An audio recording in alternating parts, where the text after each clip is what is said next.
everyone.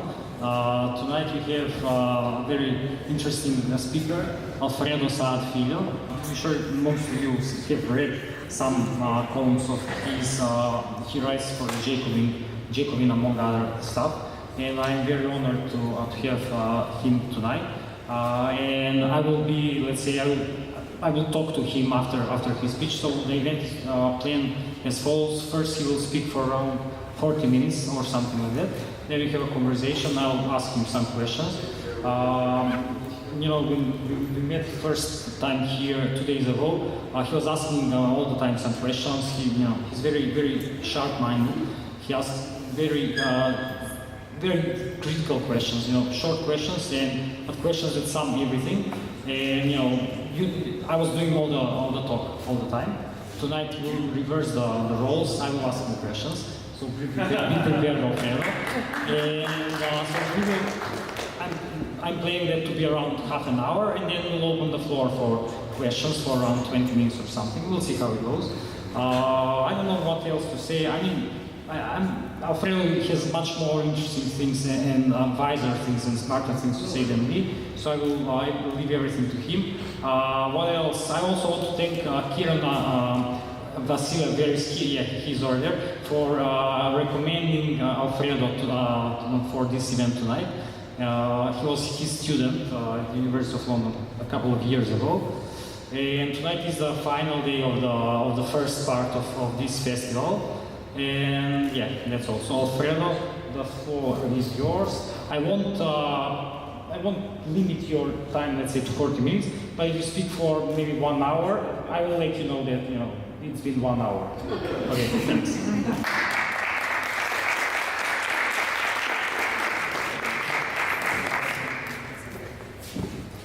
Thanks very much, Branimir. And thanks very much to Iskra and to the colleagues from Contrapunct. This is the most amazing festival of ideas anywhere, and I'm very happy to be here this evening, very honored to have been invited. Now, we live in interesting and disturbing political times. With the election of Donald Trump in the vanguard, marking the boundary between the unimaginable and the farcical. Now, Trump, with his combination of media capacity, media savvy, and nationalist populism, is an illustration of the extent to which disorganized frustration can drive electoral success in our day and age.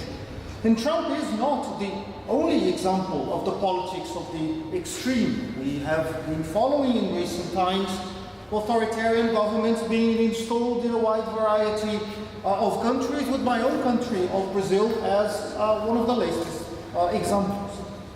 And these developments raise for us questions about the nature of contemporary politics. One question is, do they have common elements in economic factors, perhaps other kinds of factors?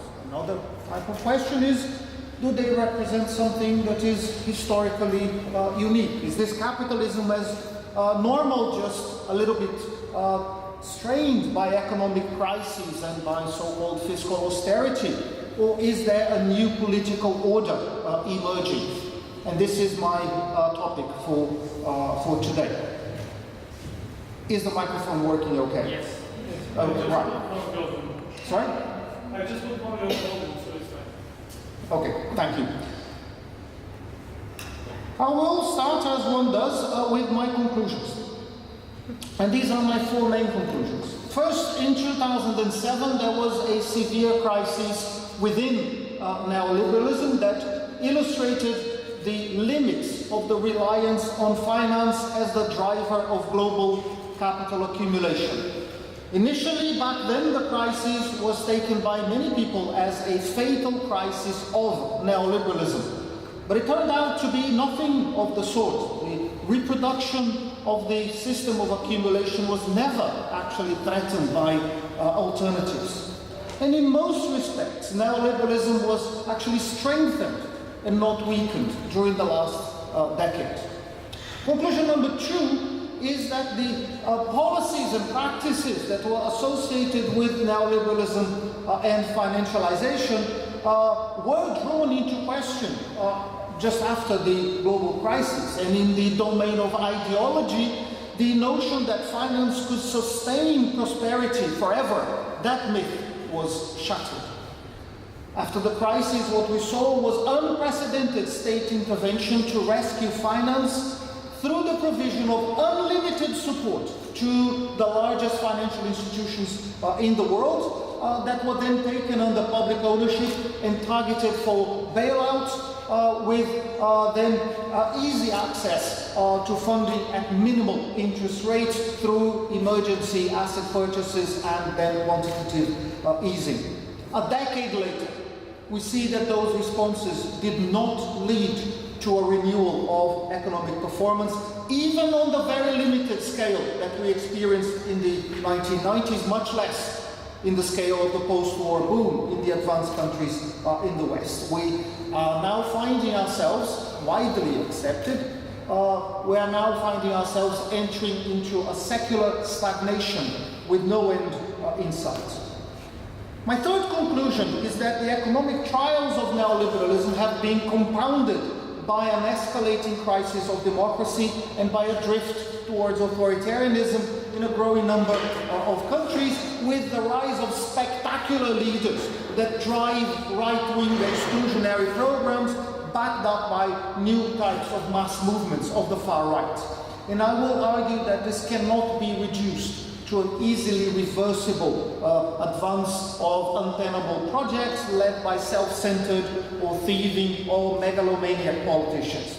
And my fourth conclusion is that I will argue to you that authoritarian neoliberalism is an original phenomenon. It's a new thing. It is typically neoliberal. It expresses the disorganized fury of masses of people who have lost out under neoliberalism against a state that has lost legitimacy. But this is also unstable, and it will tend to evolve towards new forms of fascism. On this optimistic note, I will try and develop these arguments in a little bit more detail. And my first point is that we live in the age of neoliberalism. This is our political reality almost around the entire world, and this is also the common sense of the age. And this is the current stage of capitalism that came out of the end of the post-war economic boom, first in the UK and in the US, and then it spread out rapidly, primarily through Atlanticism and the Washington Consensus around the world.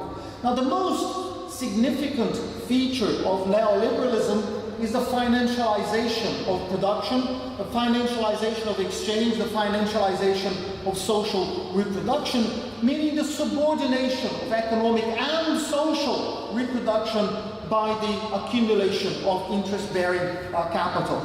Now, financialization, that it supports neoliberalism, and it is articulated by the power of the state to impose, to drive, to underwrite, and to manage the internationalization of production and finance in each territory, very often under the veil of promoting non-interventionism and promoting markets.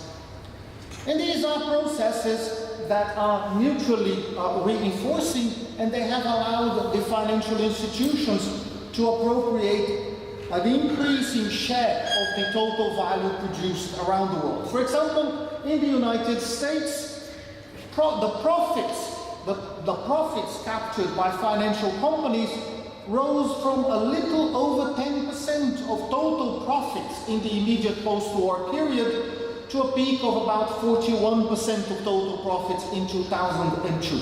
This declined to negative values just after the current crisis in about 2009, but then went up again to 20 to 30% today. And these are transfers from the non-financial sector. Finance itself is unproductive, so profits captured by finance are captured somewhere else or from somewhere else.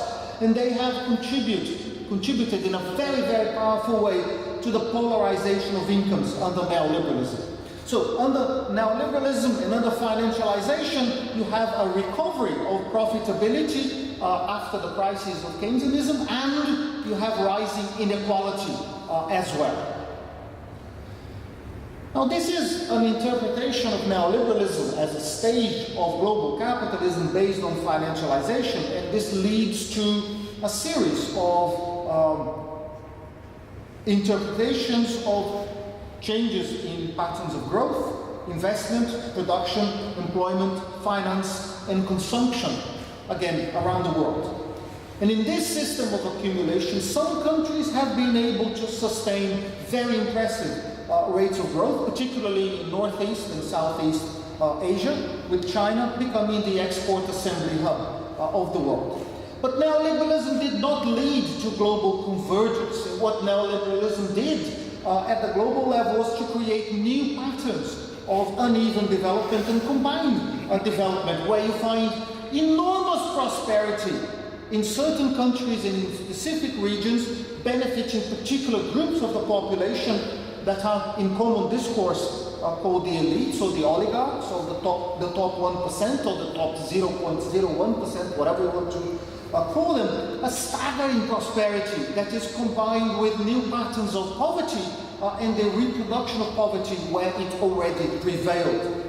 So financialization becomes around the world the main driver of economic restructuring, the main driver of social restructuring around the world, and it creates a tendency, because of the way finance operates, it creates a tendency towards short-termism and speculation instead of, and at the expense of, long-term investment pursuing productivity growth. So accumulation under neoliberalism, because it is financialized, it tends to take the form of finance-driven bubbles that are parasitical on the intensified exploitation of workers, parasitical through the restructuring of production at the global level and the expansion of precarious forms of labor that now lead to the new phenomenon of the gig economy. That finance is parasitical through extractions from the periphery via unequal trade, financial mechanisms, rents, and so on. Parasitical through the relentless plunder of nature around the world. And these are growth bubbles. These are bubbles that inevitably collapse. And containing these bubbles and then the following recovery always requires salvaging by the state.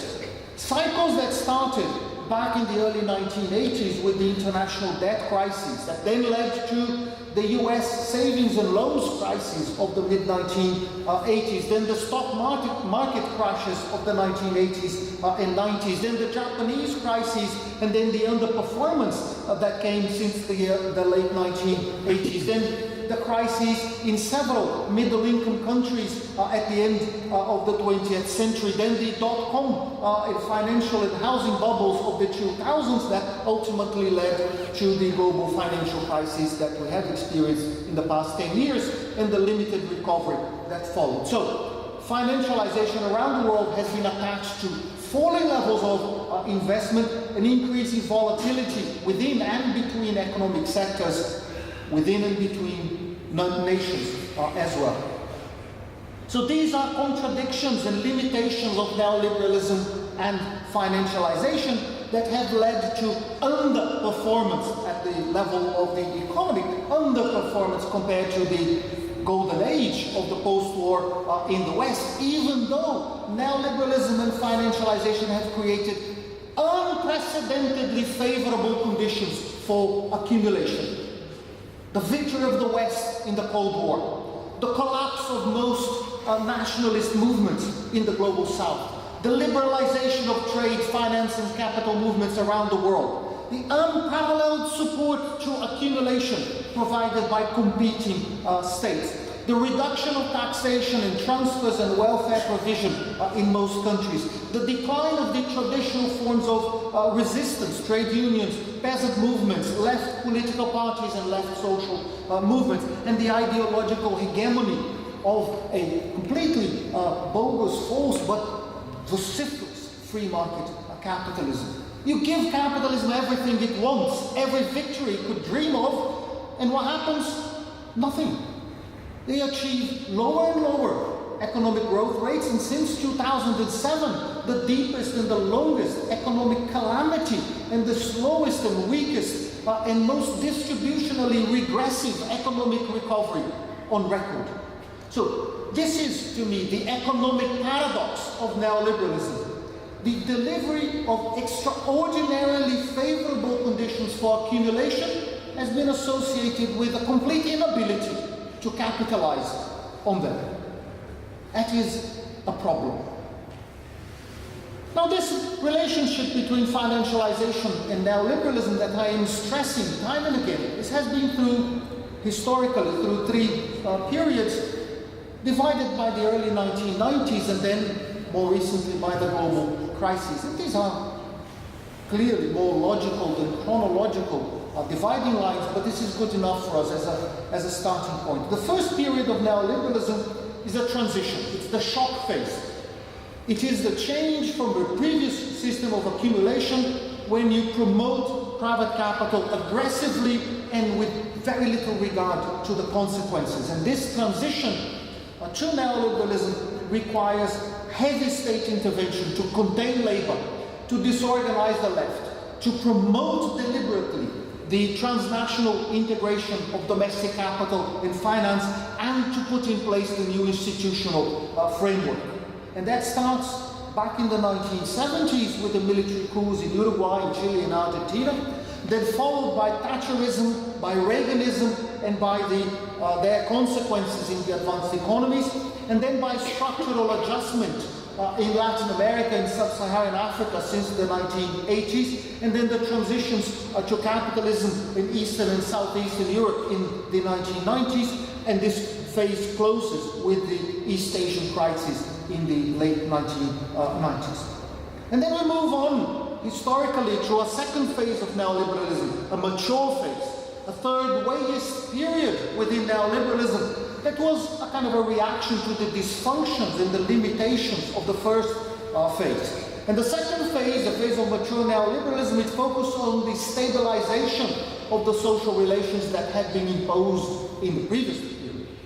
It focuses on the consolidation and the expansion of the hegemony of finance in economic and in social reproduction. It focuses on the state management of the new modalities of social and international integration. It focuses on the rollout of new forms of social policy to manage the deprivations and the dysfunctions that had been created by neoliberalism before, and very, very importantly, to create a new neoliberal subjectivity in society.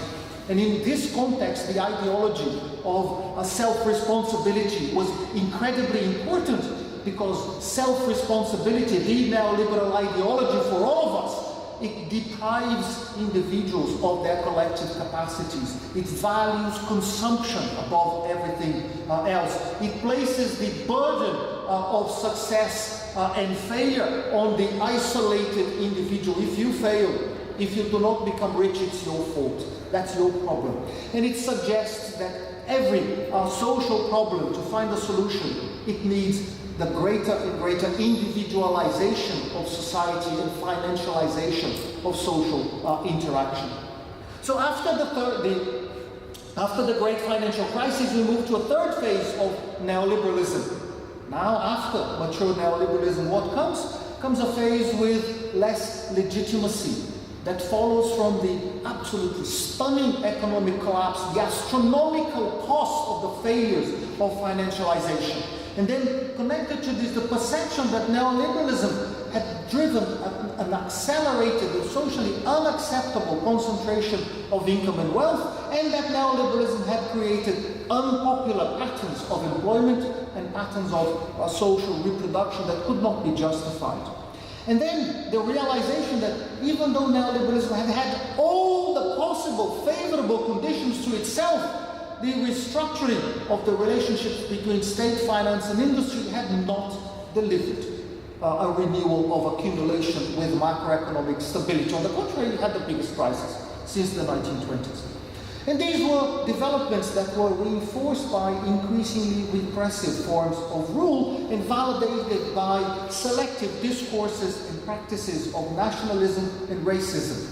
And this is an authoritarian shift that we see since 2007 that has become essential to sustain the system of accumulation. in part, of course, because of its inability, disinclination to realize any form of shared economic prosperity around the world. Now, this is an interpretation of the crisis that will contrast with views of neoliberalism that focus on maybe the decline of investment as the main cause of the economic difficulties. Yes, that is true, but it doesn't explain what we see today. Or explanations that focus on the decline of demand because of low wages and the burden of household debt. Also true, but it doesn't explain what we're experiencing today. Or explanations of the crisis that focus on deindustrialization because of the restructuring and redistribution of global manufacturing capacity and its movement towards East Asia in general and to China in particular, also very, very important. But it doesn't explain the dynamics of contemporary capitalism, and they did not cause the crisis, and they did not explain, they cannot explain the way in which the crisis manifested itself, and it would be easy to draw from those alternative explanations the conclusion that neoliberalism is now weak, that it is perhaps exhausted, perhaps we're moving away from neoliberalism. This is not true. Emphatically not true. The crisis of 2007 was a symptom of the centrality of finance for economic and social reproduction, and the measures that were taken in response to the crisis were symptomatic of the hegemony of neoliberalism in ideology and in policy making. They show the strength of neoliberalism, not its weakness. So even though the measures that were taken after the crisis restored the profitability of finance, they did not address the causes of the cataclysm that fell on the global economy. And the policies that were adopted to address those vulnerabilities created new weaknesses in the global economy. For example, zero interest rates, the finance rescue policies, quantitative easing that was supposed to reduce financial risks in the global economy. What they did instead was to create speculative bubbles, particularly in the global south.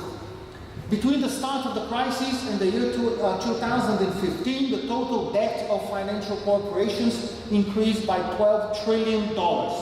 Public sector debt increased by $25 trillion, and the debt of households increased by $7 trillion. And it's not just that. Virtually all the gains that were achieved in the current economic recovery were captured by the top income strata. In the United States, between 2009 and 2013, all the income growth went to the top 10% of families, and the income of the bottom 90% fell. That is the perversity of neoliberalism. Neoliberalism has very strong tendencies towards the concentration of income when the economy grows, tendencies towards the concentration of income when the economy contracts, and tendencies towards the concentration of income when the economy finally recovers. It's a perverse economic system. But it's not just that. In addition to all these economic limitations, there are different political paths of transition to neoliberalism. In some countries, neoliberalism is rolled out by constitutional means, particularly in the advanced economies in the West. In other cases, neoliberalism can be imposed by terrorist dictatorships. Look at the examples of Latin America and some sub-Saharan African countries. And then you have a third type of transition to neoliberalism, where you have economic transitions to neoliberalism, together with political transitions to democracy in Brazil, in South Africa, in South Korea, and across Eastern Europe.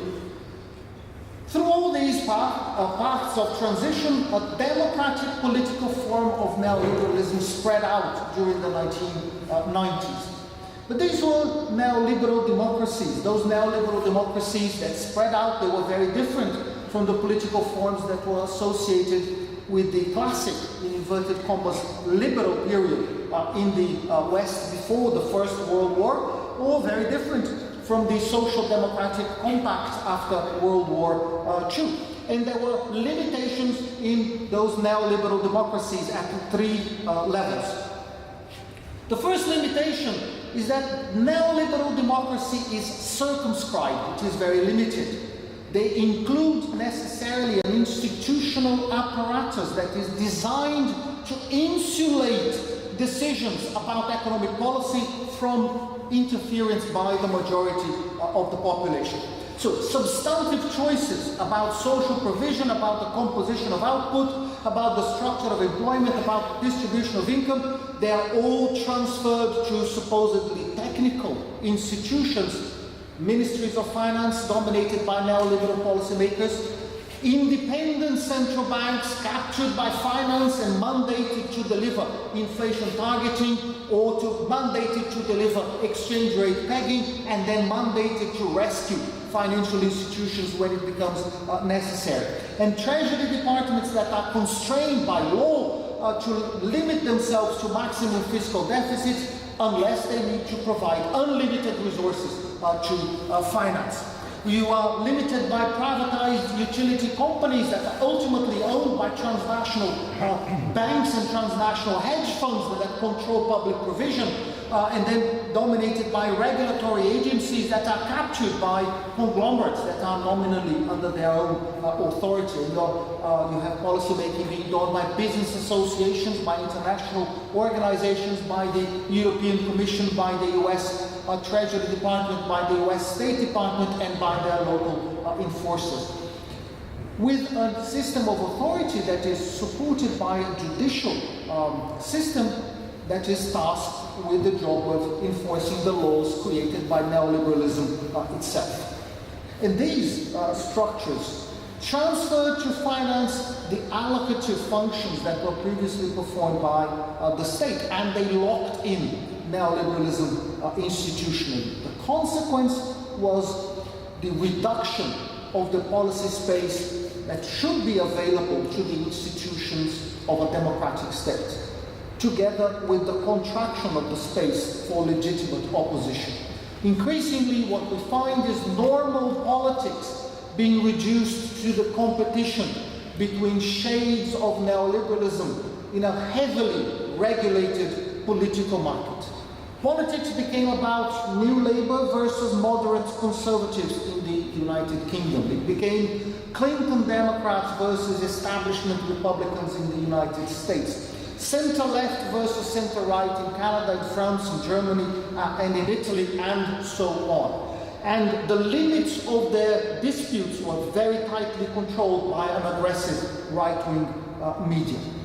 And these were political and institutional reforms that were not just imposed by small financial elites trying to control the state for their own benefit. The point is that the transnational integration of production and finance itself directly constrains domestic policy space. If you globalize production and consumption, as was done in the 1970s and 80s, then you need international legal harmony and policy harmony. You need continuing negotiations, you need policy conditionalities, you need international treaties, and they reduce the space for variety in the modalities of social reproduction. So neoliberal states tended to lose capacity to shape policy within their own borders, and that reduced the scope for the political system to find negotiated solutions to national problems. Democracy degrades itself under neoliberalism quite naturally and spontaneously, and then it becomes increasingly difficult to address conflicting demands within each national territory. But on top of this, neoliberal democracies are increasingly exclusionary then at the level of decision-making around neoliberalized social lives. That's a limitation of democracy. The second limitation of neoliberal democracy is because neoliberalism has been associated with economic restructuring, the internationalization of production and labor processes, internationalization of technologies, of inputs, of outputs, with implications for specialization, for patterns of employment, for consumption, for forms of community life as well. And those processes, as they took place in country after country, they created a very large number of economic losers that was centered on the working class but went far beyond it. Over the past 30 years, tens of millions of skilled jobs have been eliminated, especially in the advanced economies. Entire professions vanished or were exported. Employment opportunities in the public sector became worse because of privatizations and because of retrenching of the state. Job stability declined, pay and conditions tended to deteriorate.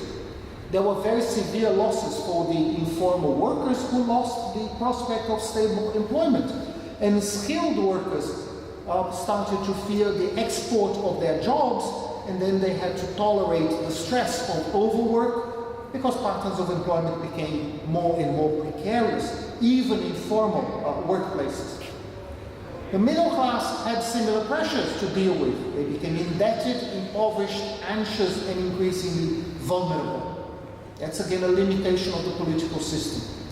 And the third limitation of neoliberal democracy is that the economic, the political, the ideological, the institutional hegemony of neoliberalism has been accompanied by a dramatic reduction in political ambition and a tremendous decline in the scope for collective action because of two processes. One process is the loss of sources of inspiration for policy alternatives after the collapse of national liberation movements in the South, the end of the USSR, the changes in China, whatever you think of the USSR and China, the collapse of revolutionary left parties in most countries. And the other process is the systematic escalation of the policing of dissent across individual privacy, civil liberties, collective action, especially after 9/11, but sometimes even before. So this evacuation and this crisis of neoliberal democracy tends to be seen by the losers through the lens of corruption and corruption by wholly specified elites and the undue privilege that is given to the undeserving poor, to minorities, to foreigners, to foreign countries. Now those groups are falsely taken to be favored by public policy, and then you reconstruct state institutions as being hostile to the losers, morally upright losers who increasingly find it hard to make ends meet. Everything seems to be upside down in our world, and then you look back at the misty olden days, in the case of the United States and the UK very clearly, the 1950s, when you had people of good character, people of good discipline, people who shared our values. Mostly we're talking about males with a correct ethnic background. They could count on steady employment, rising incomes, promotion prospects at work, and good pensions when they retired. And this limitation, the disappearance of those prospects will lead to a political paradox that I'll mention in a moment.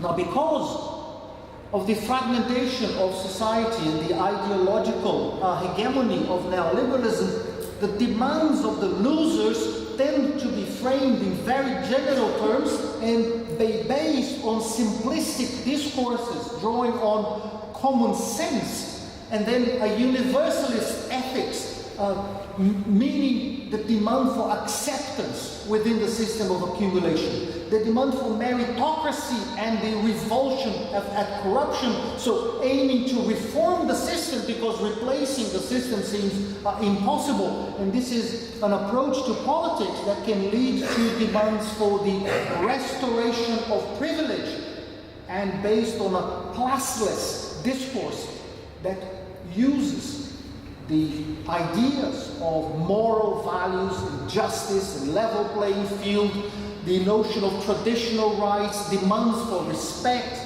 and calls for honesty in public life. So in contemporary neoliberalism, the losers are driven to frame their disappointments, their resentments, their fears, their hopes through the prism of an ethical conflict between insiders and outsiders in a moral universe in which there is no exploitation. What we have in this discourse is that members of our group are surrounded by predatory non-members, and within our group, Honest individuals are besieged by the dishonest characters. Our values of honesty and hard work are being undermined by politicians stealing our money, by immigrants taking our jobs, our houses and our hospitals, and distant countries taking our jobs.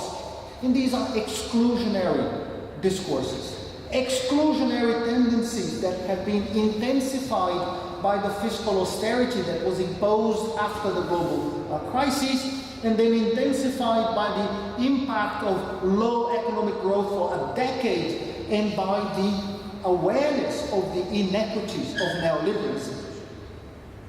So the crisis of neoliberalism in the economic domain and in the political domain have led to a narrative where solutions have to lie outside of conventional politics because the political system doesn't work. That solutions have to be based on intransigent, radicalized campaigns because you need to push harder since the economic and political system is rigid and it doesn't respond. And you have to project your agency on leaders, individual leaders, because the structures on which you could base collective action, those structures have been disabled. So political activity along those lines is destabilizing, but it is not transformative. So in this sense, the hegemony of neoliberalism and the economic and social and political degradation of the working class have unmoored neoliberal democracy, but they have also undermined the search for alternatives. So the political paradox of neoliberalism is about the disintegration of neoliberal democracy through the weight of these contradictions and limitations. Neoliberal democracies has emptied the state of political capacity. It has imposed institutional rigidity. It has reduced the space for political negotiation and for collective initiative. And the consolidation of this perverse political order has undermined its own legitimacy. And then the stresses of the global crisis have undermined the ideological hegemony of neoliberalism. So what do we see? We see the rise of anti-systemic forces dominated by the far right. The left had been defeated already, and polarized by authoritarian nationalist leaders who promise to confront the neoliberal state, confront finance, confront globalization, confront the elites, confront foreigners, and so on, to gain the support of the losers. And then once they reach power, they enforce policies that lead to the intensification of neoliberalism, calling it nationalism. And they enforce policies based on a more or less explicit racism. So the political crisis of neoliberalism is much more than Donald Trump, who received less votes than Hillary Clinton. The political crisis of neoliberalism is about much more than Brexit that won at the margin and didn't mean anything clear for the people who are voting for it. It is about more than the rise of authoritarian neoliberal leaders today. What we have now is a systemic crisis of the greatest possible implications and consequences for the system of accumulation itself. What we have is a disintegration of neoliberal democracy that became evident for the first time when elected governments were excluded from office and then replaced by supposedly non-party technocrats in the periphery of the Eurozone.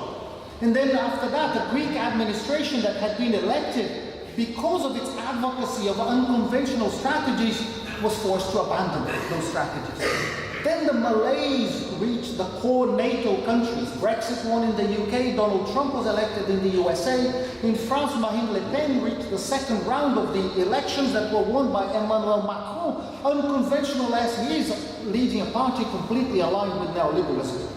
In Austria and Switzerland and in Scandinavia, you have nationalist populism thriving.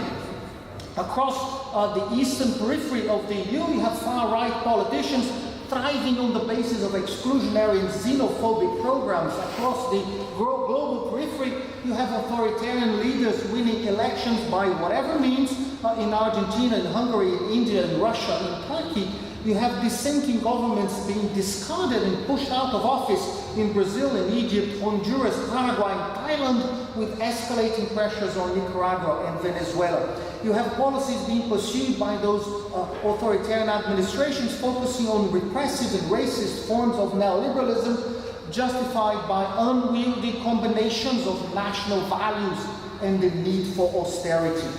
In Europe, traditional parties, particularly social democratic parties, have split, have shrunk, even imploded. Mainstream conservative parties have been more resilient, partly because they are more closely identified with the dominant ideology, partly because the right is more used to deploy misleading programs and nationalist slogans to remain in power. But even the center-right parties have been increasingly compelled to triangulate towards an increasingly nationalist and exclusionary set of programs, while they have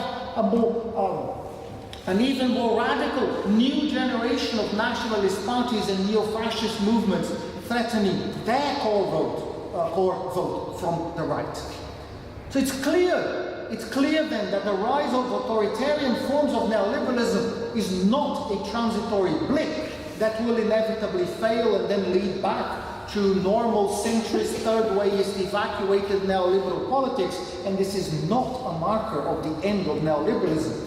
What we have now is the rise of authoritarian neoliberal leaders as a symptom of the decomposition of neoliberal democracy. It is the outcome of the crisis of restructured neoliberal economies and systems of political representation under neoliberalism, and it is evidence of the hijacking of mass discontent by the far right. This is a sign of the emergence of a new set of hegemonic blocs in global neoliberalism. A hegemonic bloc that is based on the vulnerability of the losers to capture by the far right. They can recognize the damage that has been inflicted by neoliberalism. They distrust the dysfunctionality of the politics of neoliberalism. And then the losers are led by politicians and by right-wing forces and by the media. They are led to blame groups at the very bottom of society for the disasters that were inflicted by neoliberalism itself. You have a crisis in health, in education, and in housing. It is the fault of people even poorer than us who are taking what belongs to us. You have crises of deindustrialization, you have crises of unemployment and de-skilling. It must be the fault of countries even poorer than we are that are taking our jobs. These are views that are destructive of collective identity and collective action, and they tend to consolidate around the rejection of corruption and in support of nationalism as the only permissible forms of collective identity under neoliberalism. And inevitably, they slide into racism. Corruption undermines the political system from above. The poor and the immigrants corrode the political system from below, and foreign countries attack us from the outside. The systemic limitations and shortcomings of neoliberalism are dislocated to individuals and to countries. They are dislocated towards dishonesty, towards cheating and the like. And the limitations of the system of accumulation itself are disguised, they disappear. Nationalism offers the people, our people, a way to respond to these injuries, reaffirming their traditional virtues and their spirit of cohesion.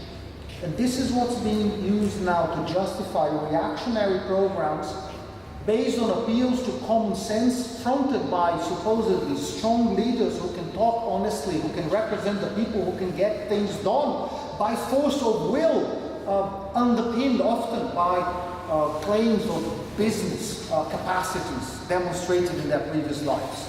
Strength of character seems to be essential to bulldoze entrenched interest, to remove corrupt politicians, to tame selfish civil servants, and to capture institutions that have been used to undermine our nation and harm our people.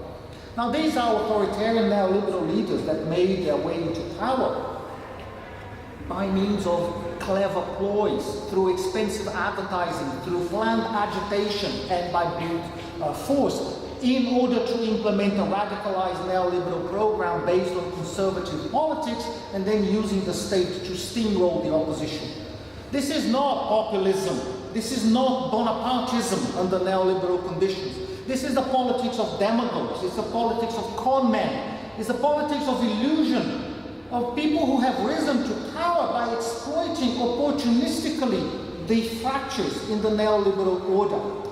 And to their right stand even more dangerous movements that claim to represent the losers in even more aggressive ways.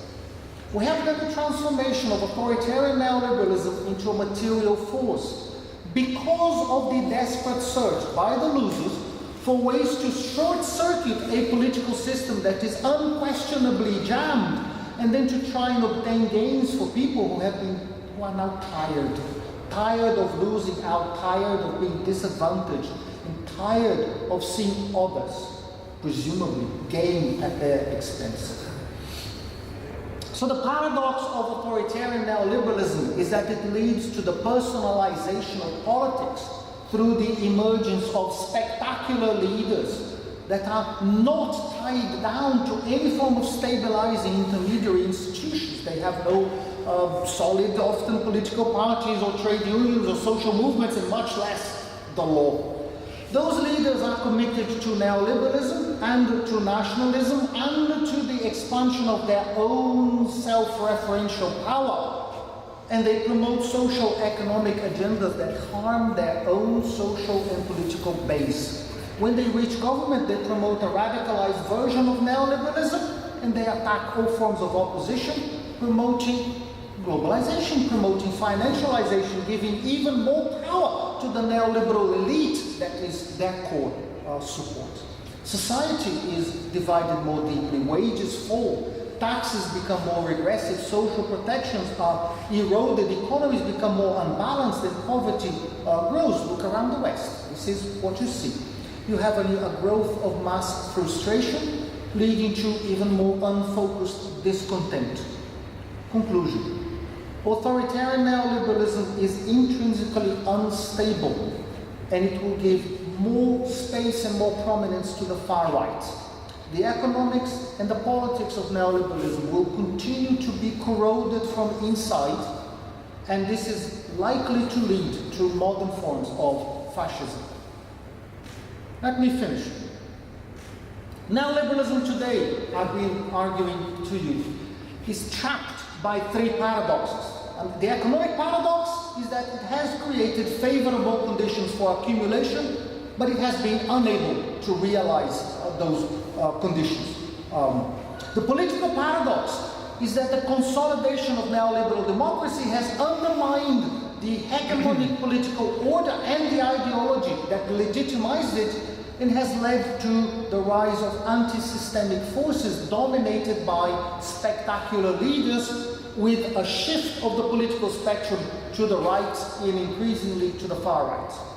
And the paradox of authoritarian neoliberalism is that those emerging political leaders are equally committed to a radicalized form of neoliberalism and committed to the consolidation of their own power. Their governments promote a radical version of neoliberalism, they attack the opposition, they destroy democracy as they enforce an economic program that harms their own electoral base.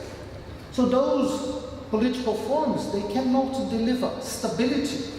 What they are likely to do is to lead to new forms of fascism that are bound to prosper as neoliberal economies face volatility and political instability. In the absence of a strong left, neoliberalism is likely, I think, to enter a long period of crisis politics. Crisis politics because its political form is anti-trade in the age of globalization. It's pro-finance when everyone can see the damage of financialization. It is anti-immigrant in an age of unprecedented human movement around the world. It is nationalist when international policy coordination is absolutely essential for capital accumulation. But none of these limitations and contradictions will lead neoliberalism to be supplanted by a more progressive system of accumulation. Authoritarian neoliberalism is an original phenomenon. It did not emerge to protect capitalism against the rise of the left in a period of much lower international integration of production, as fascism did in the 1930s. This is what fascism did. What we have now is a form of authoritarianism that is new. It is typically neoliberal. It expresses the co-option of the fury, the disorganized fury of the losers under neoliberalism in circumstances in which democracy was already evacuated and in crisis, and they are placed against the state apparatus that has lost legitimacy as the potential bearer of economic improvements and social cohesion. That is gone. In the short term, then, the rise of authoritarian neoliberalism comes from the destabilization of economies and societies and political system by the global crisis, and then by its containment through financialization. In the longer term, you have deeper crises of accumulation under capitalism today.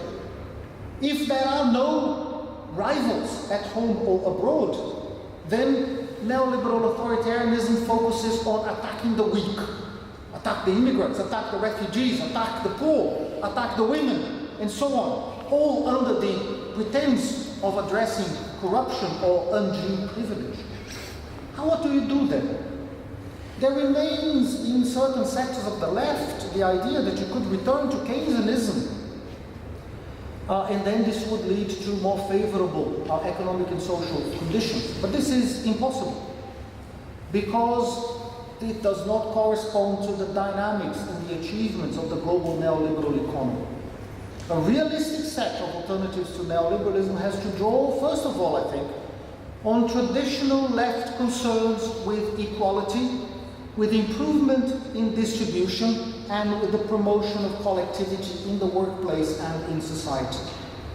They should recognize that neoliberalism has demonstrated repeatedly its resilience, both in practice and in the realm of ideas, and that overcoming neoliberalism is an ambitious task that includes, but it goes beyond electoral strategies, and that has to be associated with changes in social policy, industrial policy, financial policy, monetary policy. And to move beyond neoliberalism, it's essential to recompose the workers of the world politically. And these are challenges, but they can be addressed. And those struggles can converge around the expansion and the radicalization of political and economic democracy. A slogan that is very powerful, but it's abstract. It can be made operational through a program of decommodification and definancialization of social reproduction, focusing on health, on transport, on housing, and so on. And you apply these economic and political and ideological imperatives to the environment as well, and to industrial policy, and to energy policy around the world, and you have a set of ideas that may inspire people. And this has to open up alternative forms of policy making, forms of mobilization that challenge the power of finance. It's finance or us at the level of the world as a whole. And this is a program that has space to grow, a program that has demonstrated traction in the United States through the Bernie Sanders campaign, in the United Kingdom through the Jeremy Corbyn movement, and by the achievement of political office by the left in several countries recently, particularly Greece and Brazil. But the disasters of the administrations of Syriza and the Workers' Party in Greece and in Brazil, they've led to stunning defeats. One primarily from external power, the European Union, the other primarily from internal forces, but very closely articulated with the US agency. But we have then economic and political crises in neoliberalism that are unique. They are unique in themselves and unique for the left as well, but that offer opportunities for renewal, for influence, and for progress. If we look around us, and I'll finish on this, neoliberalism has never been so unstable, and the hegemony of neoliberalism has never been so fragile. It is for the left to mount a challenge on the basis of a profound critique of what exists, and on the basis of an expansive agenda for the future. Thanks very much.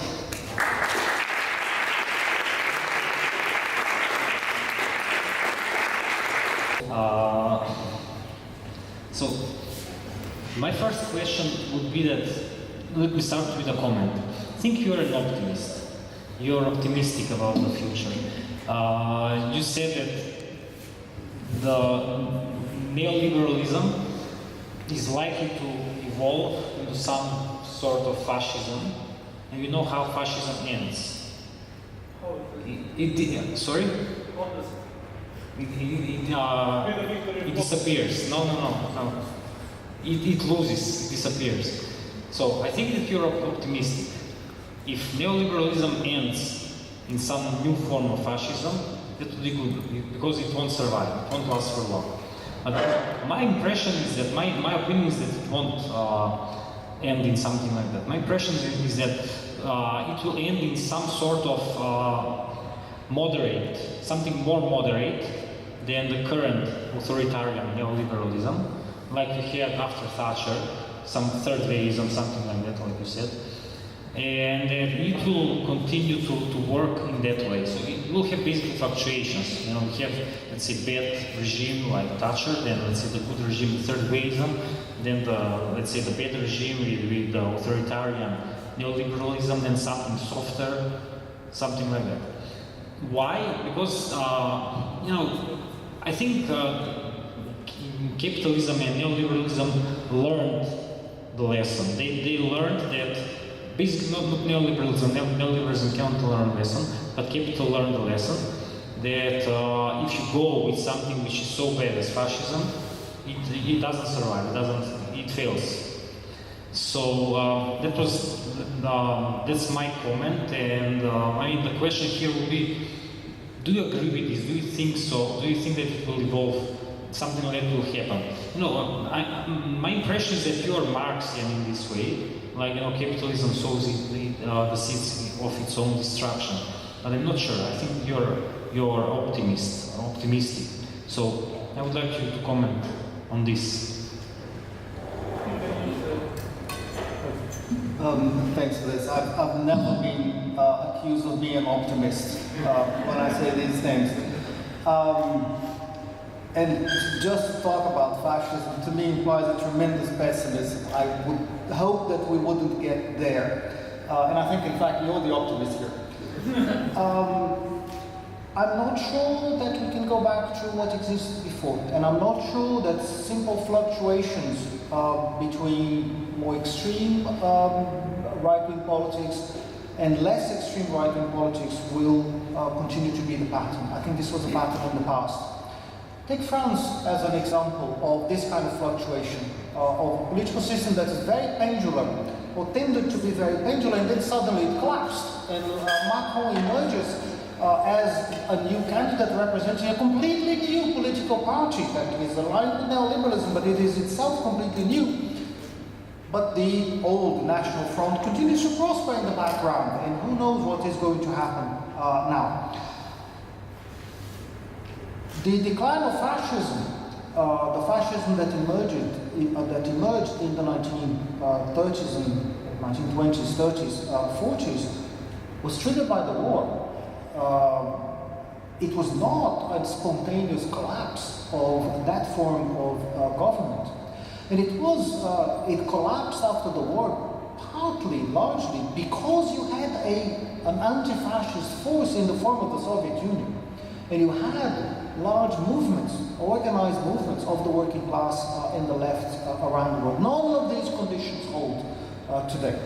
This is a much more deeply entrenched form of capitalism than the one that existed back in the 1920s. A world of colonies, a world of global empires in conflict, a world that doesn't exist anymore. So I think, pessimism as opposed to optimism, my pessimism is that we are sliding without a counterweight in the form of organized mass movements. We are still discovering how to do left politics in the age of neoliberalism. How do you bring together a working class that has been disintegrated within each country, re-articulated globally through production processes that are now globalized? You don't produce finished goods in each country to trade them. Now you produce bits of goods that are exchanged until you have final assembly somewhere, usually in China. But the value doesn't stay in China anyway. This is a mode of existence for humanity that has never existed before. It's unprecedented, and we do not have a politics of opposition for today. I'm optimistic in the sense that we're discovering how to do politics under these circumstances. For the first time, we are finding traction under neoliberalism. After 40 years of defeat, I'm more optimistic now that we may be able to achieve some successes. But this is a race. This is a race to stabilize an opposition that has no tradition of victory, no experience with mobilization, and very few mechanisms for organization itself. So I think that we have a lot to go down before we start going up again. But I continue to believe that ultimately humanity will realize the disaster it is sliding into. That is, of course, and that comes my pessimism again, unless the environmental crisis catches us and we all die before the end of this particular political bit of history. We'll see. I hope this will not be the case, but I'm becoming increasingly pessimistic again in that respect after the last IPCC report. But that bit we're not covering today. We'll see what happens in that part. Okay, we don't have to agree on everything. So my second question would be, we talked about this during our lunch the other day, at least briefly. You also had something on that tonight. So you basically said what the left should do, redistribution, equality, things like that. Then you also commented briefly on Corbyn, on Bernie and everything. But my question here is, let me also give a short intro. Brazil, your country, or Latin America in general. Okay, let's stick to Brazil. You talked about all these, let's say, Western countries, which had very strong, let's say, neoliberalism, and there was a massive discontent with that. And then we had this authoritarian neoliberalism, which is perfectly logical. But then in Brazil, we have authoritarian neoliberalism, Bolsonaro now, after, let's say, leftist governments. And it brings me to the question, what's the difference? Why do we see the same thing in a country which was, let's say, leftist for the last, 15 years or whatever? And do you think that basically that the left failed in Brazil in general, globally, let's say, during the last 20 years? Not just Latin America, but also you mentioned Syriza and other things. And do you think that the left knows what to do, how to solve these problems? I might give you my opinion later. We might have, let's say, some short discussion on this. But let me start with your comment on this. This is a difficult one. The left administrations in Brazil, I think, were limited. They were limited first because they depended heavily on the global commodity boom. As long as global commodity prices were high, and Brazil is a major exporter of commodities, as long as global commodity prices were high, Brazil could count on resources coming from abroad, and those resources could be redistributed without the need for additional taxation. Once the global commodity boom exhausted itself in about 2011, 2012, then the money dried up, and if you wanted to continue to redistribute and to change the economic base of the country, you would have to start taking money from some people and passing it along to other people, and that turned out to be impossible. It turned out to be impossible, not because it is always impossible, it turned out to be impossible because the Workers' Party in Brazil, while in government, they pursued a politics of least disruption, a politics of the path of least resistance, a politics of stabilization of the political system, of politics of no confrontation, a politics of agreement, in a very decentralized, very complex political system in which the Workers' Party itself had at most 20% of Congress. So it's very, very difficult to do politics in that system, and the option of the Workers' Party was not to rock the boat, not to amend the constitution, not to change the political system, and to try and bring everyone together around its administration. Once you had no money, to distribute, he ran out of space to do this kind of politics where everyone wins. It was a politics that was based on the demobilization of the traditional supporters of the Workers' Party itself.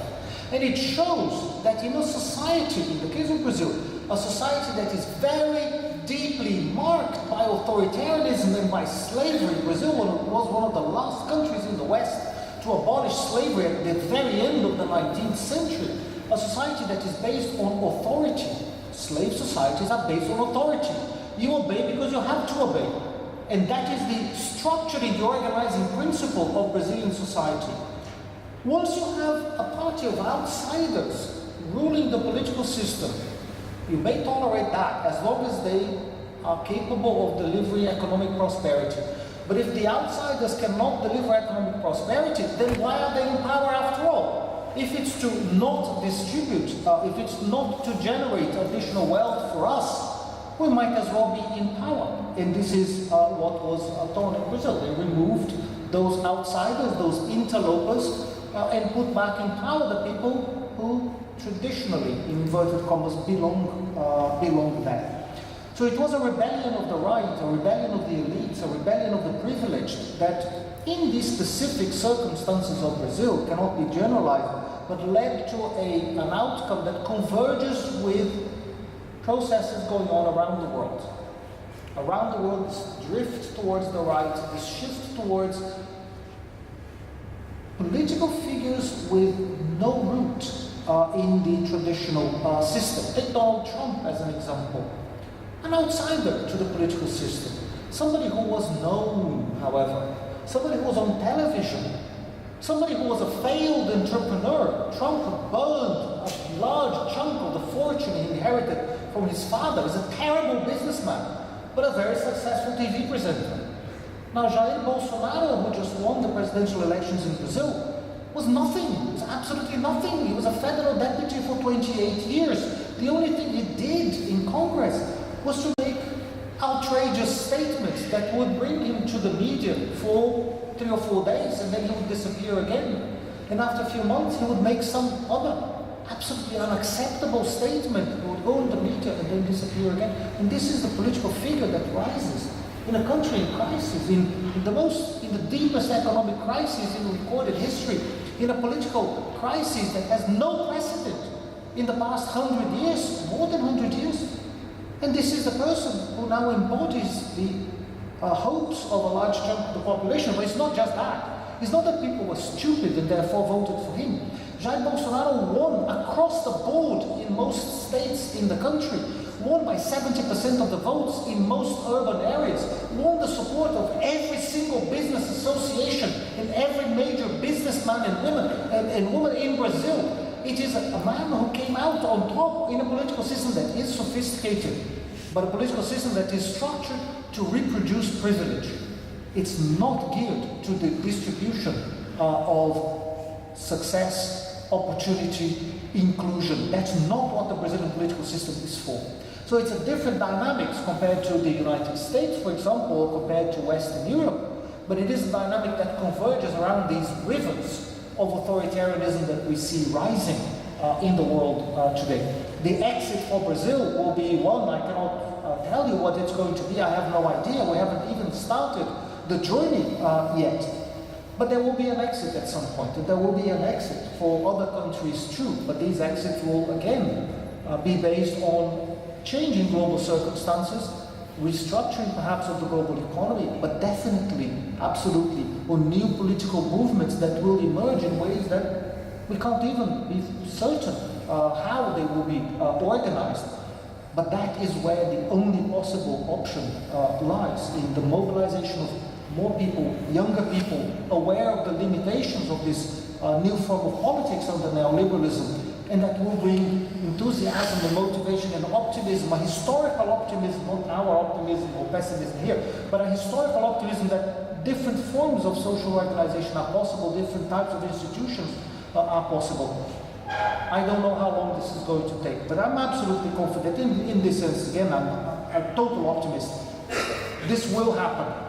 I don't know when or how, but I'm kind of confident that it will.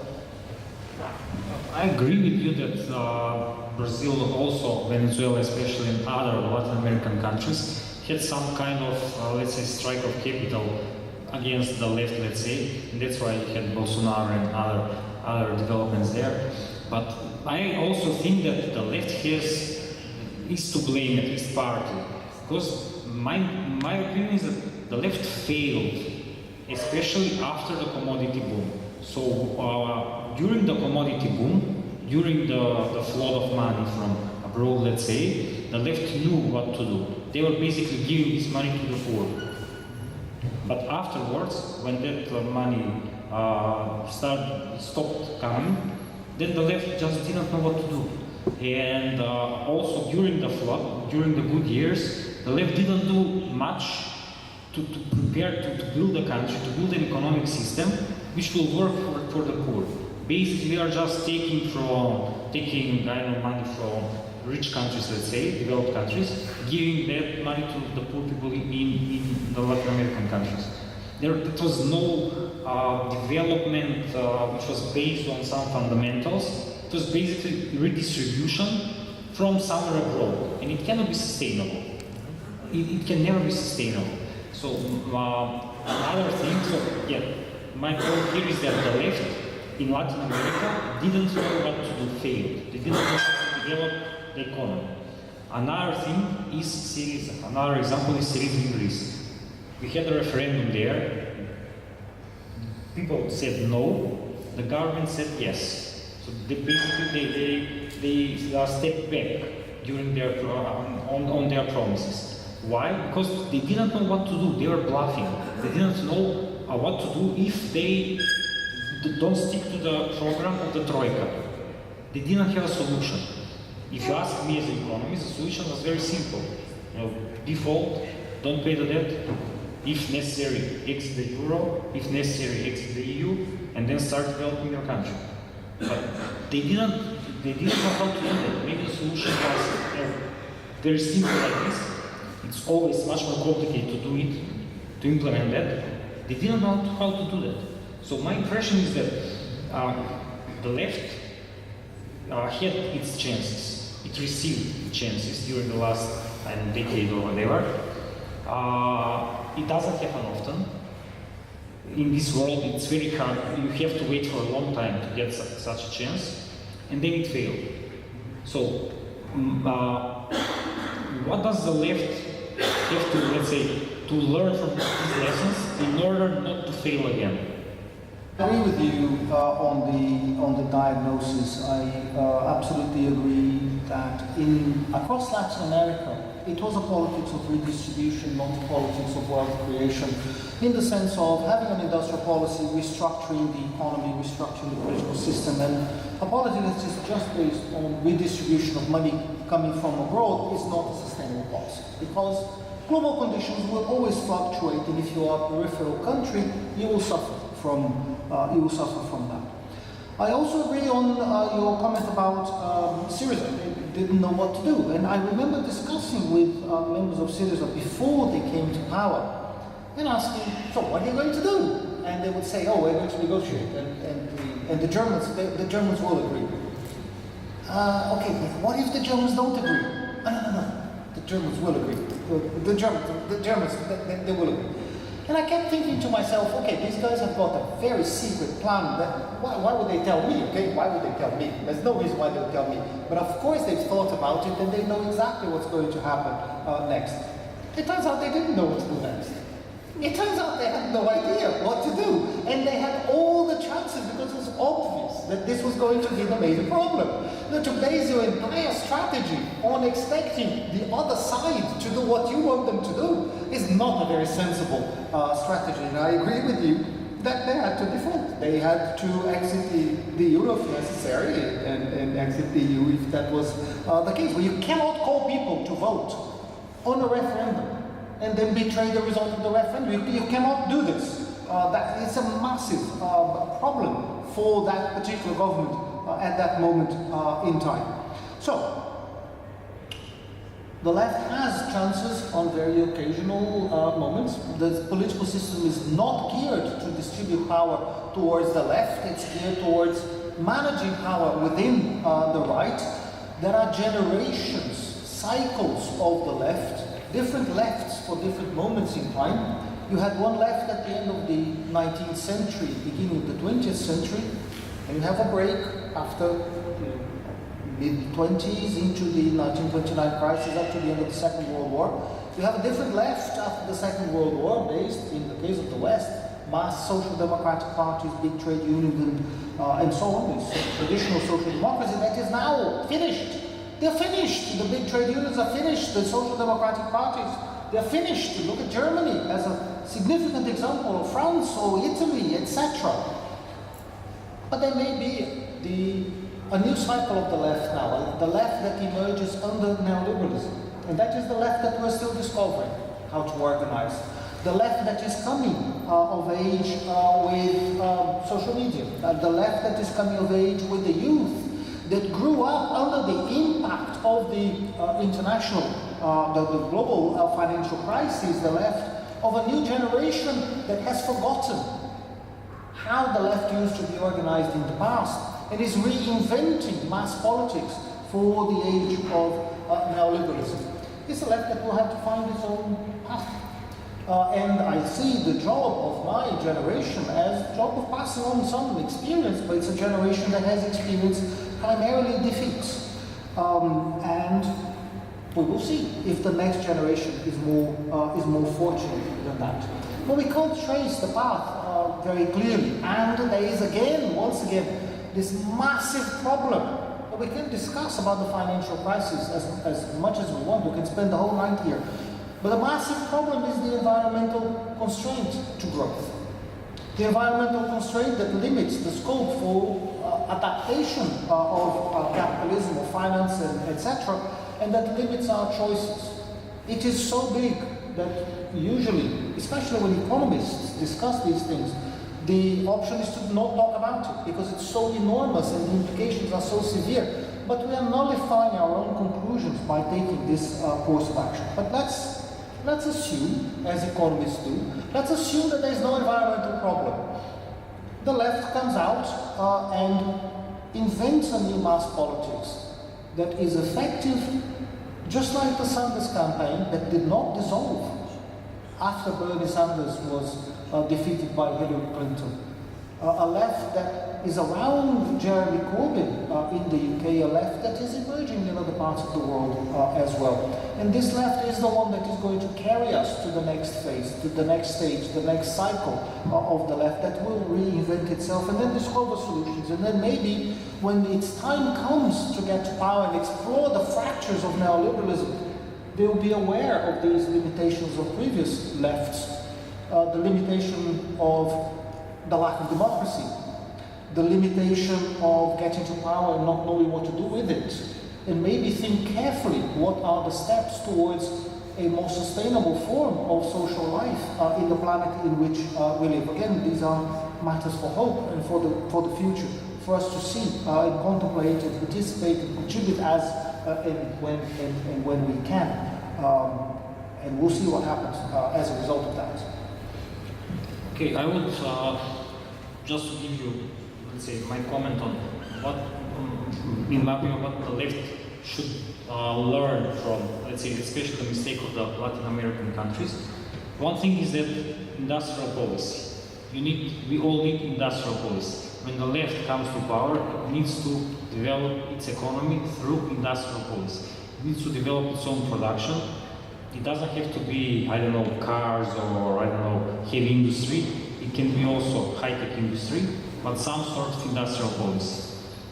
Probably the best road would be something that the Asian countries did, Korea or whatever, Japan, China, all of them basically. If you want, you can comment on that. But I have a question, and I think this will be my last question, unless you provoke me with something else. So what do you think about the technological development, technological progress? Do you think, you mentioned that, I know how many technical jobs were lost during the, I don't know how many years, you had something on that. Partly due to technological development, robots are replacing workers. what should the left? What should be the position of the left on this? Should the left embrace technological development, robotization, things like this, or should it oppose them?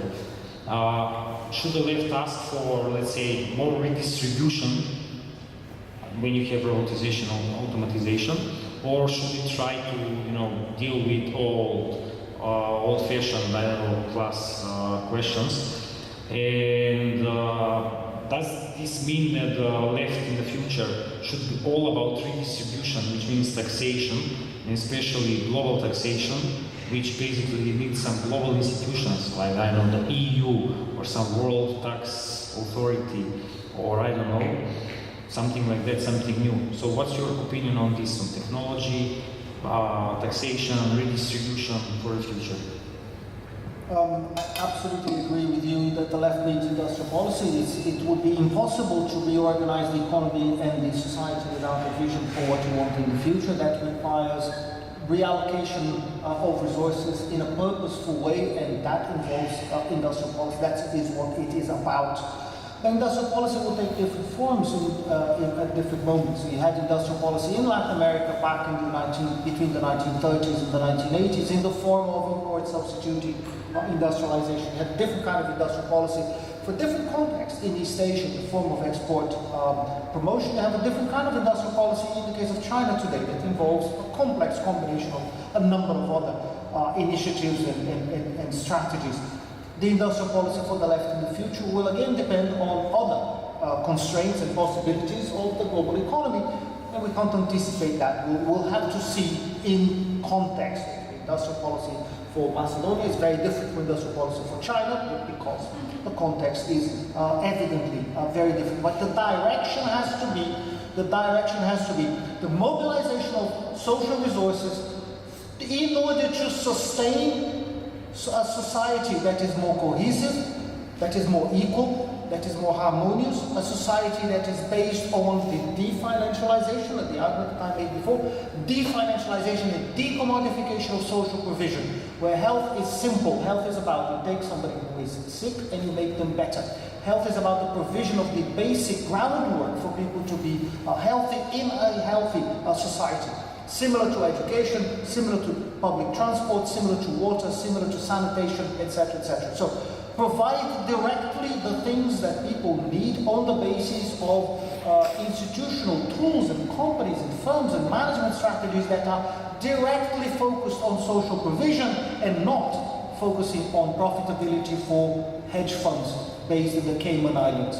That is criminal and inefficient as well. So, in terms of industrial policy and social provision, that would be my take on it. Technical progress, we can't be Luddites and go out breaking robots, because that is not going to work. But it is necessary to have a system on one side, a system of global taxation and global redistribution along the lines that you mentioned. Because production is organized at the global level. So production needs to be regulated and taxed through global institutions and global agreements in a way that reduces the scope for financial speculation and the disorganization of production and taxation within each country. At the level of robotization, this is a major challenge for the working class and for working class organization. There's recent studies suggesting that in the next 30 years, 700 and something professions will tend to disappear. Very clearly, think of drivers. Drivers, in 30 years, there will be very few people employed as drivers, possibly because self-driving vehicles will be the norm. That is millions of jobs. And a whole range of other employments will tend to disappear. Other jobs will emerge spontaneously if we do nothing. Capitalism will generate other types of employment, possibly primarily in the services industry. So do robots threaten our lifestyle? Yes, they do. They threaten traditional lifestyles, but they will lead to different kinds of opportunities. But will they be in areas of society, in areas of life in which we want employment to emerge? So again, we come back to the issue of industrial policy. Let's use the tools of science and technology to create a society that is the society in which we want to live. If we simply let Amazon dictate our patterns of work, we will all end up being employees at Amazon and be tied. This one I heard some time ago. Tied to particular places in a kind of a cage where you stay fixed in a fixed position all day, and the shelf with the product comes to you, and what you do is with your arms you pick up the product and you put it down, and this is what you do all day. You don't move anymore. It's the machine that brings you the things that that you have to place on the conveyor belt, and very soon you will be replaced by two mechanical arms. And that will be the end of that particular job. The other day I was watching a program, I can't resist this example, watching a program about strawberry picking. I'm a sad person, okay? I watch TV programs about strawberry picking in the UK. There's this gigantic, this absolutely gigantic hothouse where they grow strawberries in Kent. It's one of the biggest, maybe the biggest hothouse in the world. And they plant strawberries. And how do you collect strawberries? There's no machine to collect strawberries because strawberries are very fragile. So the machine that they have is a tractor with two platforms on both sides. And on each platform lies down a worker. Now, evidently a migrant worker from a country that is even poorer than the UK. Person lies down, and with the tractor moves very slowly over the strawberry bushes, and the person, the people, they grab the strawberries and put them in bags. That's the job. So the human is the tool of the machine. It's an inversion of mechanization itself. Is this the kind of job that we want? No. So we regulate these jobs out of existence. We try to create conditions in which these kinds of jobs do not become prevalent for the new working class. The working class that in the past was employed decently, blue-collar workers, traditional trade union, with a pension plan, etc., etc., these jobs have disappeared. And these are the types of jobs emerging in the age of neoliberalism and mechanization and robotization. That needs policy. It needs policy, it needs politics, because these are not technological inevitabilities. These jobs are created by humans, and they can be regulated away and controlled, and levels of wages can be controlled if you have the political power to do so.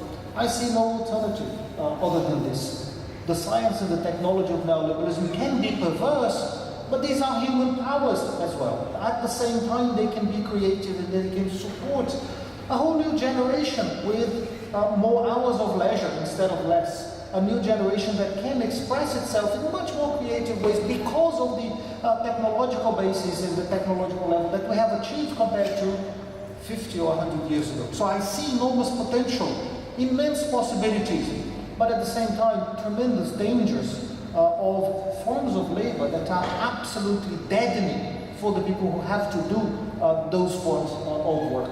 So again, a huge opening for politics and for policies and for mobilization in the age of neoliberalism. We'll see what happens. Okay, just one question, very short, came to my mind. What about China? Do you think that China has offers some hope for the world, for the future, being still nominally communist? China is many things, and you can imagine China in many different ways. Well, it does offer a strategic rival to the West, and that is interesting. It offers examples of policy making and examples of success that are incredible compared to the failures and the limitations of neoliberalism. A country that has managed, not only managed to grow for 30 years at 10% per year, the fastest period of sustained economic growth in human history. It's absolutely incredible. A country that has managed to confront the global crisis in a stable way and managed to decide to decelerate its rate of economic growth, and to do that by half, slow down growth from 10 to 12% down to 6% with no major economic crises or chain of bankruptcies or huge increases in unemployment. That is incredible. It's a testament to what is possible with an organized, centralized state and purposeful policy making. So let's take the good side of the example, but there are plenty of complicated sides associated with China as well. political repression, the dictatorship of the Communist Party, etc. It's a complicated country in many different ways, but also a tremendously interesting example for us to look into. I can't say any more on this. Okay, thanks. Sorry.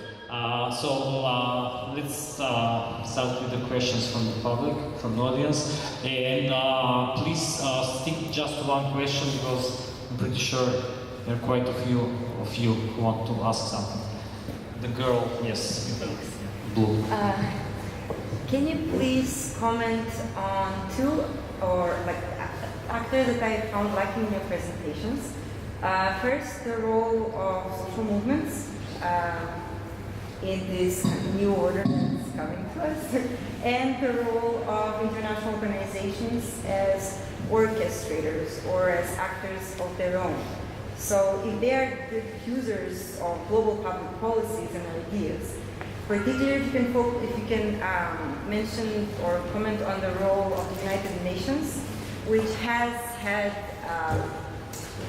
a change in ideas, focusing on endogenous development, whereas we know previously it was more giving aids, financial aids directly, but now at least discursively has emerged in this direction. So what is the role of these two actors? Is it only symbolic or can we expect more?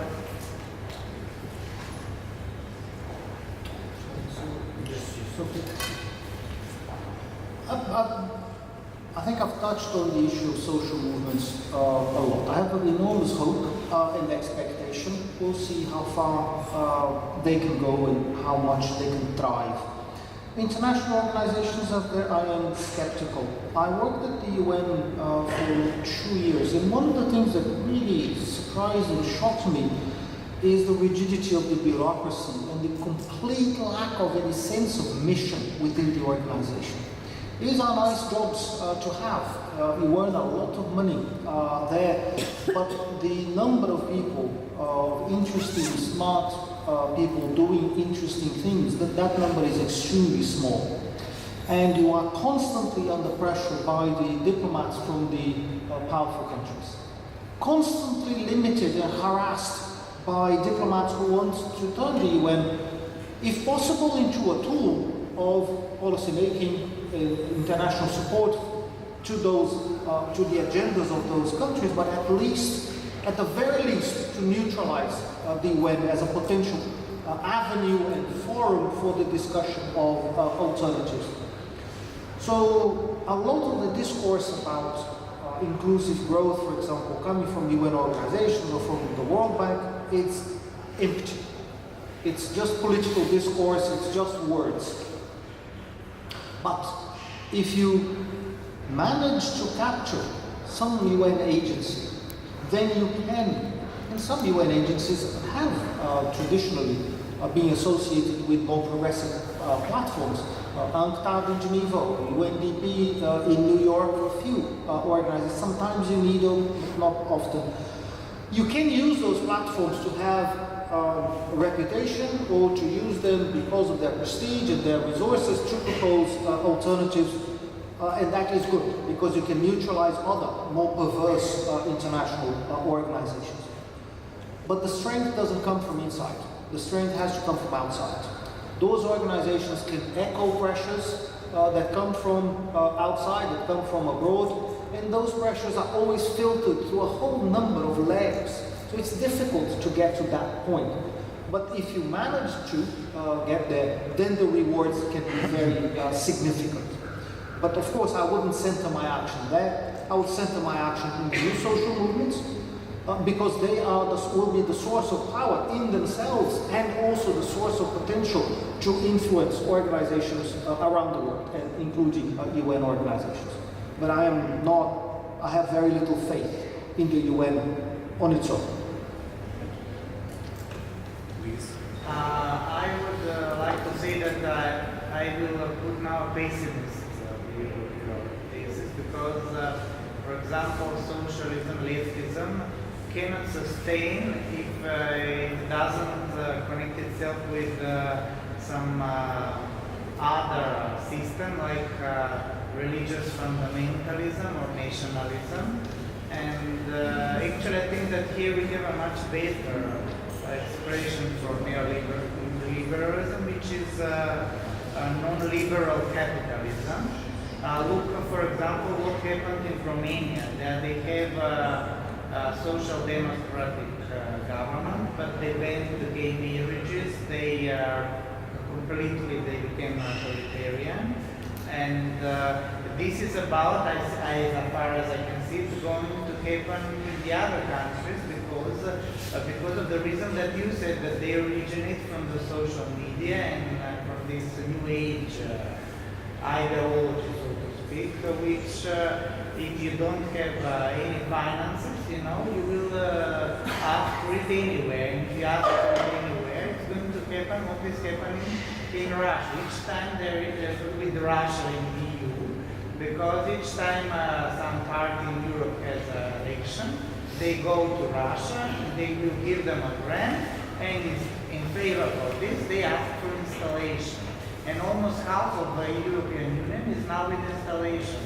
So I don't see actually any difference now between leftism and the other thing. So why do you think this is the Romanian example? Why do you think it's not going to happen in the other leftist countries? I think we need to identify what it is that we're talking about when we talk about social democracy or socialism. It can't be just the name of the party. The name means very, very little. So social democracy as grounded in organized trade unions, doing redistributive policies, building a welfare state, that is a social democracy that I can recognize as such. A party that does the politics of the elite, the politics of oligarchs, and calls itself social democrat, this is a fraud. It's a completely different kind of animal. The Social Democratic Party in Brazil is the party of neoliberalism, is the party that installed the current economic policies in the country back in the 1990s. The name doesn't mean anything. So to go to Russia, to beg for favors, to beg for resources, or to ask the Russian secret services to support your political campaign, as maybe Donald Trump did, maybe he didn't do, who knows? We'll wait for the Mueller report to find out. We wait anxiously. That is not the politics of, this is not a sustainable politics, and it's not the politics of the majority of the population. This is the politics of the elites, this is the politics of tricks, this is the politics of doing something that you have to hide underneath later on. This is also the mistake, in part, the mistake of the politics of the left in Brazil, particularly associated with the Workers' Party. Not that they went to Russia, no, they did not, but they were funded not by their social base, not by the millions of people who would supposedly benefit from that government, but they were funded by capital. They were funded by some of the biggest business associations and businesses in the country. You cannot do left-wing politics in this way because you're necessarily and voluntarily tied up to powerful economic interests. So, what is left and what is right? If you are on the left, do the politics of the left. The politics of the left is the politics of equality. That to me is the fundamental definition of left. And the politics of the right is a politics that calls itself the politics of efficiency, the promotion of competition and efficiency, but is in effect the politics of privilege, the politics of the entrenchment of inequality and social difference.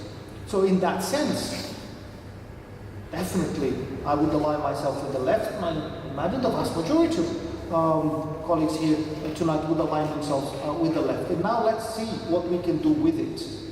How do we implement a politics of the left on this basis of the promotion of the collectivity, the promotion of equality, the promotion of a politics that brings people together and that provides for everyone on the basis of collective resources? Many alternatives are possible, but none of them will involve going to Russia to ask for money. Definitely not. But this is, of course, the politics of the country, and that these leftists don't care about the countries anymore, and the country are growing and growing, so they are actually for this. This is actually the politics of the country. Okay, thanks. I also wanted to ask.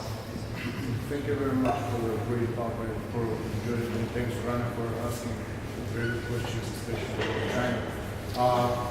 My question would be about universal basic income. Do you think it's just another?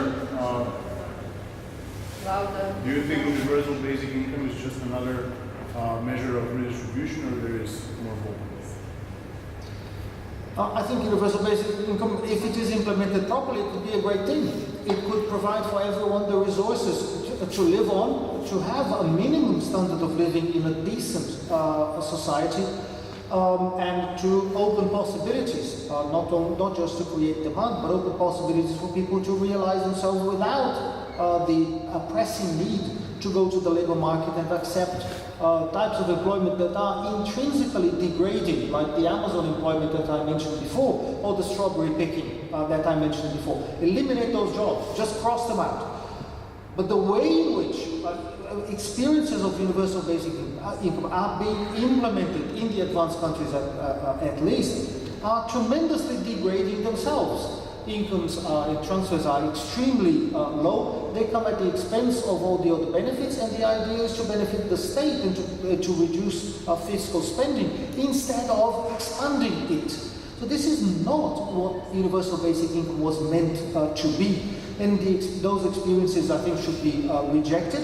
And the idea needs to be put forward much more strongly that what we are looking for is again, an inclusive society with a safety net in which everyone will be protected and everyone will belong to that social. A policy of redistribution, not a policy of exclusion.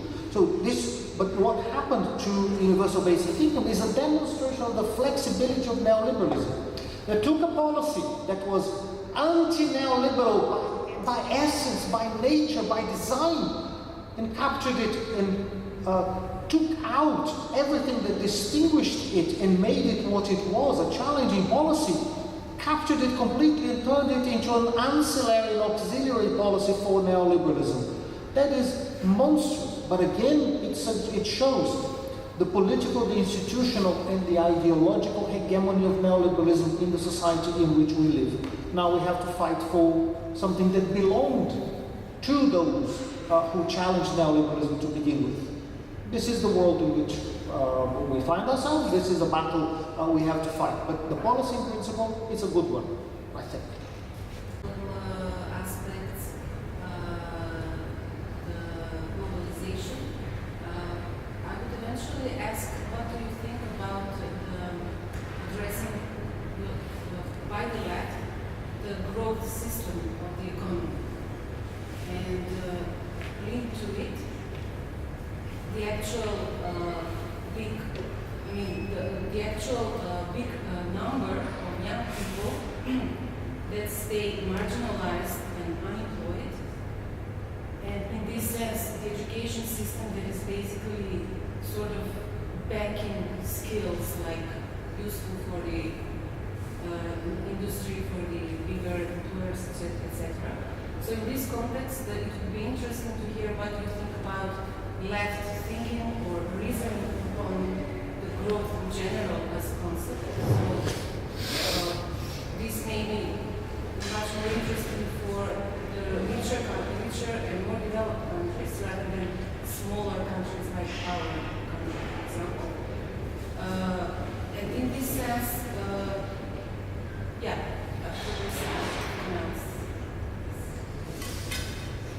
This is really difficult.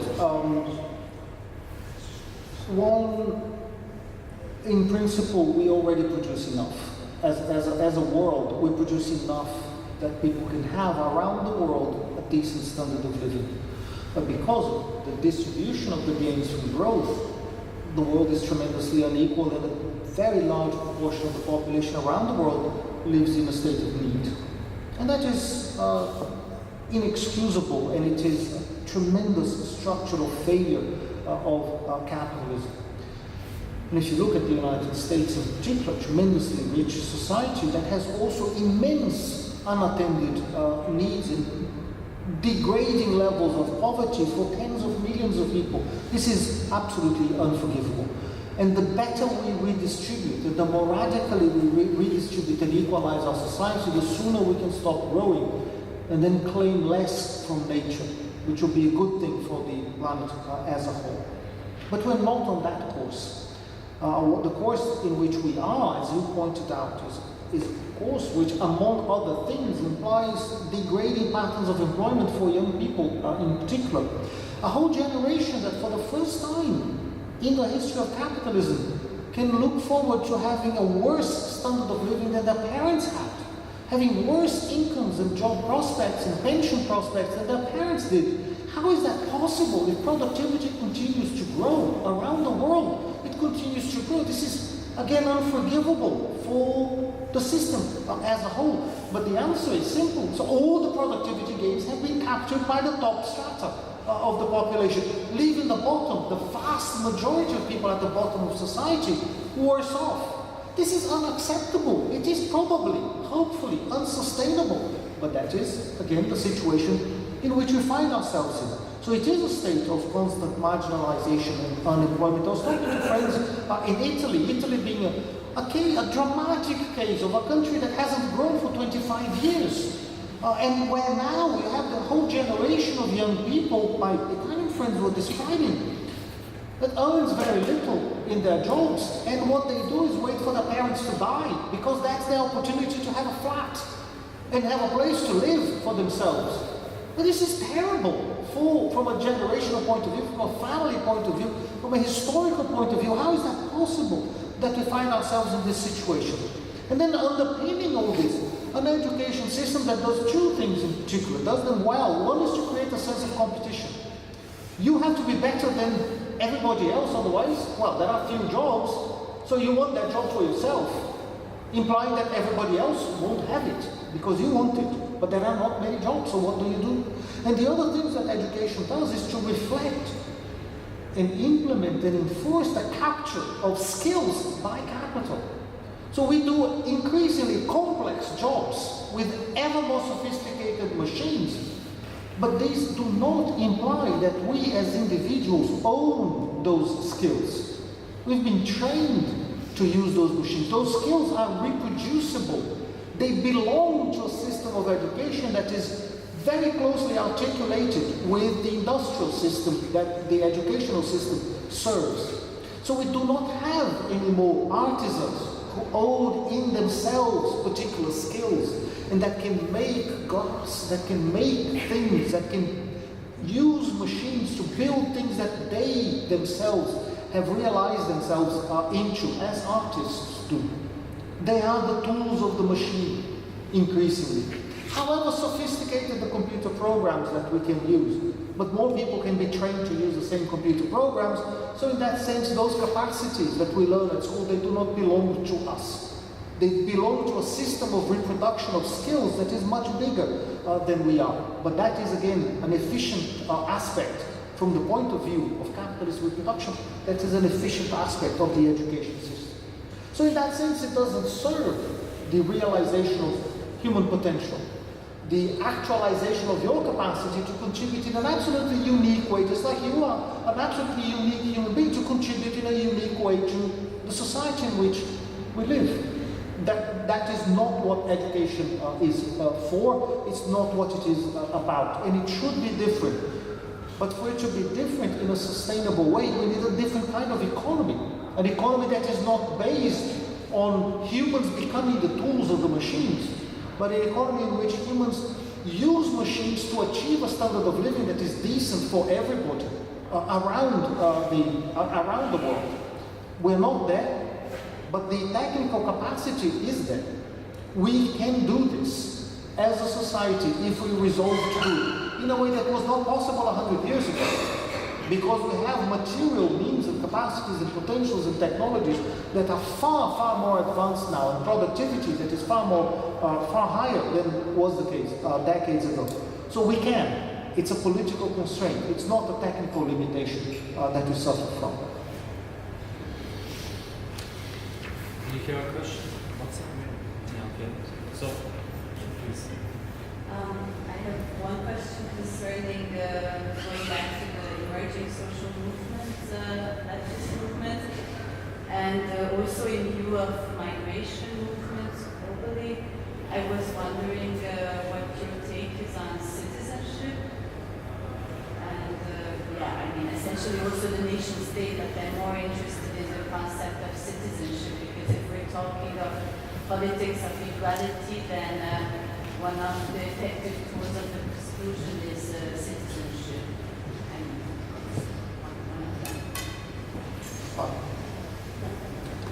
You've precisely captured a tremendous problem for governments and a tremendous problem for the left today. Evidently, in a moral sense, citizenship should be associated with your sense of belonging.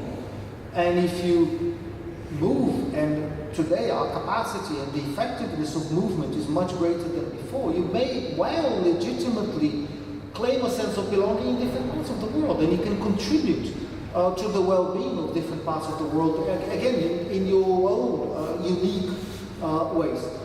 But that's not how the world works. Citizenship, as you mentioned, is a principle of exclusion, not a principle of inclusion. And it's overlain with other things, it's particularly with the implementation of racist policies to support, again, exclusion and differentiation.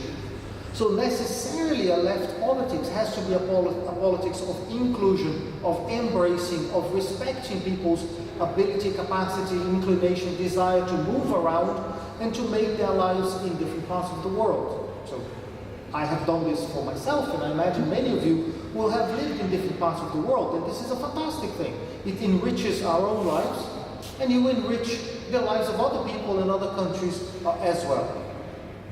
This leads many people on the left to then call for the abolition of borders and the elimination of any form of control on movement, which I think, at an ethical, moral sense, is absolutely correct. As a political program, is very deeply problematic because of the tendency to put the left in, or at least these individuals that are almost inevitably on the left. The right can be libertarian, but the libertarianism never gets to this point. Puts those individuals in a very difficult position of saying our society will then be completely open to everyone and anyone. I was reading, I run with colleagues a Capital Reading Group, a very ancient art that is not much in fashion these days. And we were reading one of the chapters of Capital Volume 1 just a few days ago, and there was a footnote, I think in chapter 25 of Capital Volume 1, where Marx quotes a speech in Parliament by a member of the Liberal Party, I think, who is saying, imagine this, 150 years ago. What would happen? This is a member of Parliament, Marx quotes. What would happen if China became an industrialized country? The consequence would be that wages would decline in England to the level of the wages in China. And that is, by definition, unacceptable in that level of discourse. So this is prescient in the sense that it's a problem that we're experiencing today, even with relatively closed borders. What happens under these circumstances if you open borders? I don't have an answer to this. And if people here have a way to resolve this dilemma from the point of view of the left, I want to know what it is. So how can we have a politics of nationality that is also an inclusive politics, but that is sustainable and is politically effective and sustainable in a democratic sense of acknowledging the concerns of the majority, especially if we're talking about flows of tens of millions of people potentially. And this is a problem, not just a theoretical problem, and not just thinking back to the refugee crisis in 2015, when 1 million people moved from Syria primarily and other parts of the world into Western Europe, and created a crisis that demolished the political system of Germany, and other problems were created at the same time as well. But this is going to become a very serious problem with climate change. hundreds of millions of people will have to be moved within countries and away from countries that will themselves sink. And the majority of the large cities in the world will sink as well. What do we do with those people? And what will be our policy for nationality and for frontiers in a situation of world crisis and crisis for humanity?